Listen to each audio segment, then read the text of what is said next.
Back in April 2020, high school coaches around the state had to make a tough decision, and that was to cancel their spring season because of the pandemic. That was hard. I mean, not nearly as hard as it probably was for our seniors, right? And those that had that in between of might have a season, we might not have a season, and so many of those girls were so dedicated to still training. And so I remember that first week of April, we made that call, and it was just gut-wrenching because it wasn't fun to make that call, but then you were also thinking about what they were feeling sitting at home, quarantined. So we're grateful for anything. I don't care what the weather's like. To be out here competing is exactly where we want to be. So it's hard.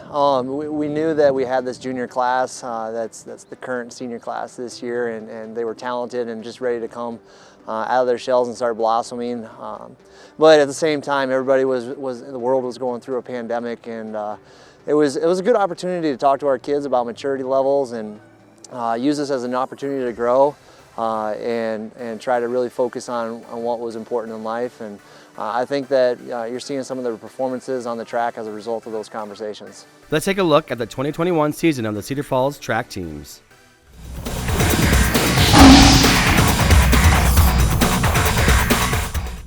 These athletes were really excited for spring sports to take place this year. Last year had a couple good races to start it off, and then nothing.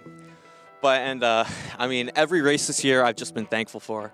It's been a joy being out here. Beautiful nights like this, getting to enjoy, compete, and really see what I can do. Yeah, it honestly doesn't feel like it's been that long, but it's really been like, I saw something that said like 700 some days since the last district one, and I was like, that's crazy. Like, it doesn't feel like that far, but off-season training helped a lot to like keep us like going and stuff. I'm just super thankful for all the opportunities we've gotten this year, and I'm very grateful for the races that we've gotten to run and the times that we've ran. It's great coming back to have a track season this year because we didn't get to have one last year. So it's great, and our team is improving a lot, so that's super fun. Yeah, I'm really excited that this year we get to have a track season, unlike last year it was cut short, so it's really exciting to get to run this year. So it's kept me in line. It's kept me good academically. It's provided me with more connections, more friends. Overall, it's the biggest blessing we've had this year. So just to be in person running track, it's just the greatest feeling. Yeah, I think our conversation with our underclassmen has been geared towards take advantage of the opportunity, be grateful for the experience that you have, and you're doing it for the class of 2020, for those that couldn't race, because they'd give a lot of things to be able to rewind and go back and be able to say, well, you got the chance to compete. So those hard workouts or those days that don't go the way you want them to go, that's what we've shared, is that message, is that you're here. And I know that was a common theme even with Drake, and unfortunately not being able to have the ticket supply that you wanted, and to be able to say, you know what, we have the opportunity, so let's take advantage of it. I think there was definitely a new level of hunger coming out of the quarantine and the pandemic. Our kids were ready to compete. They had that little mental break, and we came out of the chutes and we were running well in early April. And sometimes as a coach you get a little nervous if they're running that fast that early, but it seems like our kids have done a really good job. They've focused on the small things, keeping their bodies healthy, getting the sleep that they needed. Like Coach Homewood said, there was a new hunger this season, and the boys took that hunger and literally ran with it. Starting at Drake Relays in April this year by breaking a 15-year-old record in the 4x400 meter relay and taking home the Hy-Vee Cup. Most of the athletes on the team know that the 4x4 is one of my favorite events. I feel like it's the most exciting event that there is. That's why they put it last in the meet order, but just a very rewarding experience. We've had some really good athletes that have come through, some really special 4x4s, and they're just carrying on that tradition, a tradition of excellence of 400, 800 runners that we've developed over the years. And what a great opportunity. I reminded the kids that with the pandemic going on, that there was a chance that they wouldn't even have this opportunity to compete at Drake. If you look at the other areas in the country, like the Mount Sac relays, the Texas relays, the Kansas relays, they're not allowing any of their high school athletes to compete. So there was a small chance that they didn't get the opportunity to run down there, but they were given that. Limited spectator experience, very different than the Drake relays that they're used to seeing. But definitely a memory that they're going to carry for the rest of their lives. those guys are great, and that race was incredible. I mean, we had that 4x8 earlier in the day, and that started us off with that first place flag there, and then a couple races in between, and finishing the night with that 4x4 squad. All those guys went out. I anchored that race. I'm watching them, and I was just ecstatic to get the baton. I mean, I saw that lead getting bigger and bigger, and by the time I was able to anchor that to the new record, it's just a joy that it's hard to describe, and especially sharing that with like your best friends. Something that words cannot transmit to anyone else. The next big meet for the boys was the Mississippi Valley Conference Championships at Loras College in Dubuque. But I would tell you, and I told all the athletes this, it's one of the most exciting meets I've ever been a part of. Coming out of the 1600 meter, we were down 3 points to Cedar Rapids Prairie, and we knew that we had to win the last two events. We were fortunate to have a really good squad in the 4x1. They actually posted the 4th fastest time ever run in school history, and we've had some pretty fast 4x1s, which put us down 1 point going into the 4x4. As a coach, I was sitting there really nervous because I knew that I did not have 3 of my Drake Relays 4x4 members on that 4x4 squad. But I was really confident in that group. I was excited to see what they were able to do, and they were able to run 3:24, which would happen to be the 5th fastest time in the state. So super exciting for those guys, the team atmosphere, and I think there was a little bit of a silver lining there that with that lineup they knew heading into the district championships now and the state championships that each one of them were capable of doing a little bit more than what they thought. The next big event for the boys and girls teams was the state qualifying meet at Kingston Stadium in Cedar Rapids, and both teams showed up ready to compete and show their Tiger pride.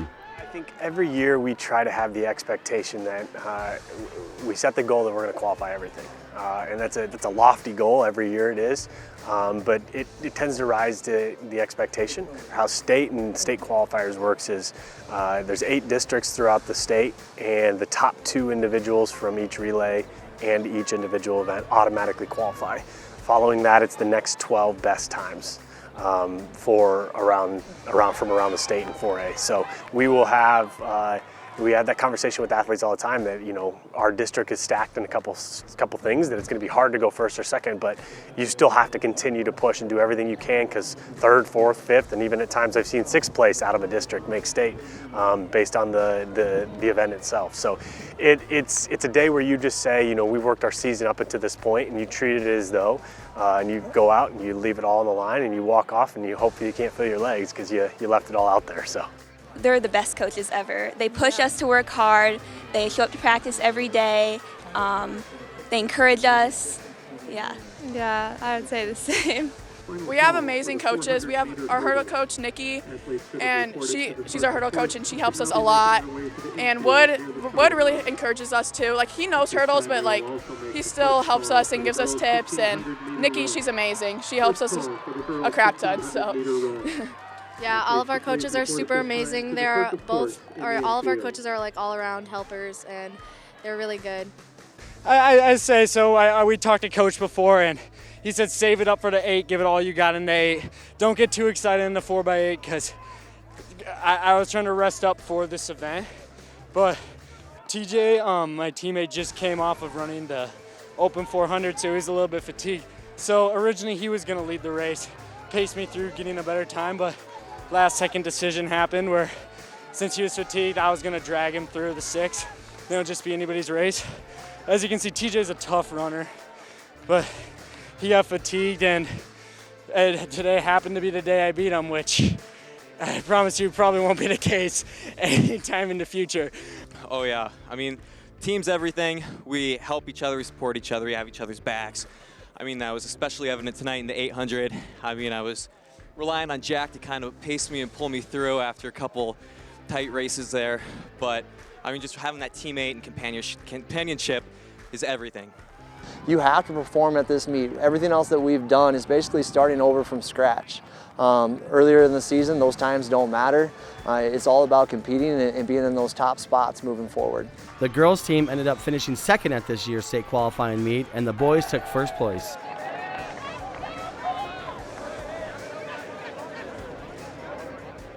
Now we head to the event everyone has been waiting for, the Track and Field State Championships, back on the blue track in Des Moines. Unlike the Drake Relays, the state championships allowed more fans to attend and cheer on their Tigers.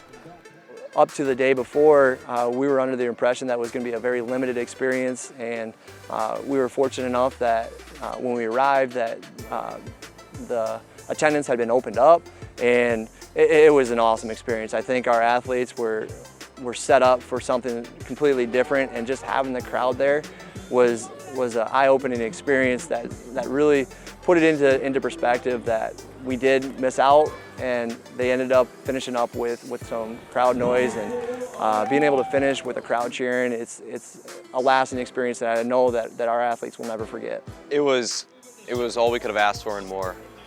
The crowd, the no limits on attendance, everyone with their neon on cheering. It was just a lot of excitement, and it just is the energy that makes state so special.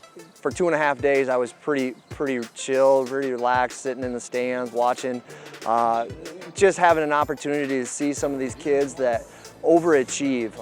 You know, one of the biggest highlights for me was on day one, our sophomore high jumper, who's basically a freshman, didn't get to experience his freshman year because of the pandemic, steps onto the track, scared out of his mind, but he manned up. He just stepped onto the track and competed his tail off and got second in the state.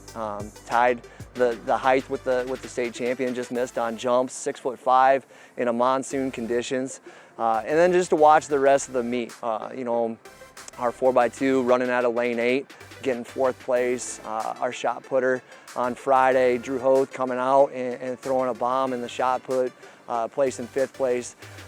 Joel Burris, running out of lane 7 in the 400 hurdles, getting 2nd in the state, running the 2nd fastest time in school history. Feeling great. It's all for the team. I just had to do everything I could to get those points. I knew it was going to be hard to beat Cruz, but I just had to give it everything I got after that final hurdle. And 6th place and a 2nd place. Celebrate with the team after this. It's going to be fun. But at the end of the day, you know, our 4x1 stepped up. Tune in for the 4x1. It's going to be something special. It's going to be something special.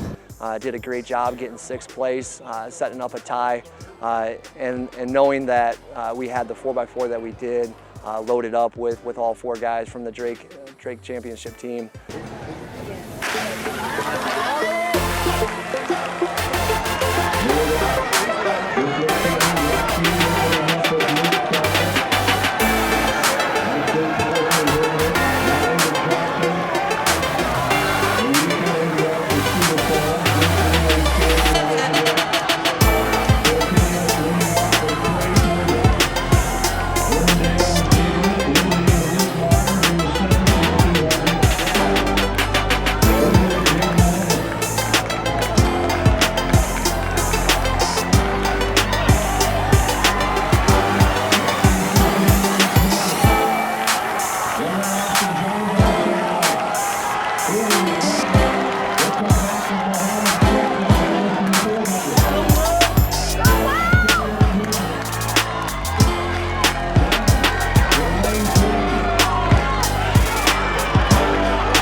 And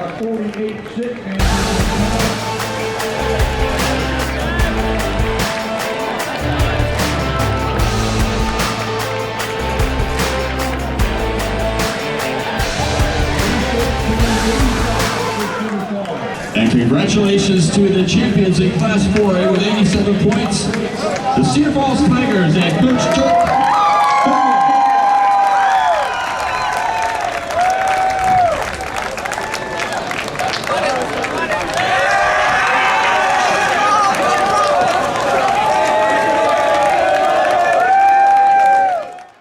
Super excited. Excited for our school, excited for our community. Very humbled to be able to represent this program and share my passion for track and field. I feel even better that with our coaching staff that we've assembled, we just have a great group of leaders that share that same passion. And that's what you see from our kids is their willingness to buy into the programming, to our philosophy, and each event it was an amazing experience. We took 23 athletes down to the state meet. Of those 23, we had 17 athletes score in 13 of the 19 events, and we only qualified in 15 of those. The entire meet, I mean, you can run through it and there's historical facts about all of it, and it really took a team effort to win this championship. The biggest thing that maybe behind the scenes that parents don't realize is that Coach Wood, the head girls coach, and myself are really close in terms of communicating with each other, and I'd like to give a huge shout out to the girls program. They graduated some pretty talented athletes in 2020 when the season didn't get to happen, and for them to step into the state meet, projected to score less than 20 points and to finish 4th place with some very talented underclassmen. It speaks volumes to the coaching staff. Really appreciate him and I working well together.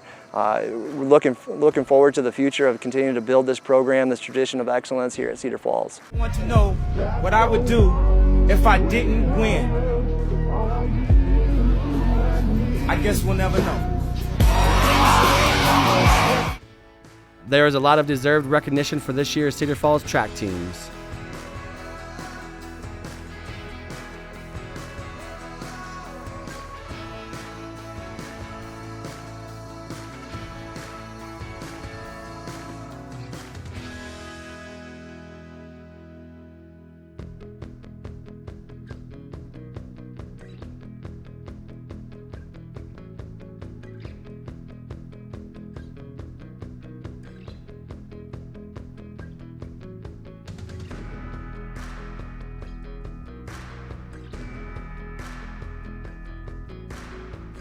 I was very blessed to have quite a few good ones here. I was the Drake Athlete of the Meet, Cedar Falls Schools Athlete of the Year, All Academic for conference. I was an all-conference athlete. I was first team All-State in 4 events, and then we were obviously the 4A state champions as well. So it's exciting, but really it's a testament to all the commitment and work that's gone in behind it, along with the incredible support and help I've received from the school, the community, and the team this year. Congratulations to the Cedar Falls Tigers track and field teams. And as always, Yeah, go Tigers! Go Tigers!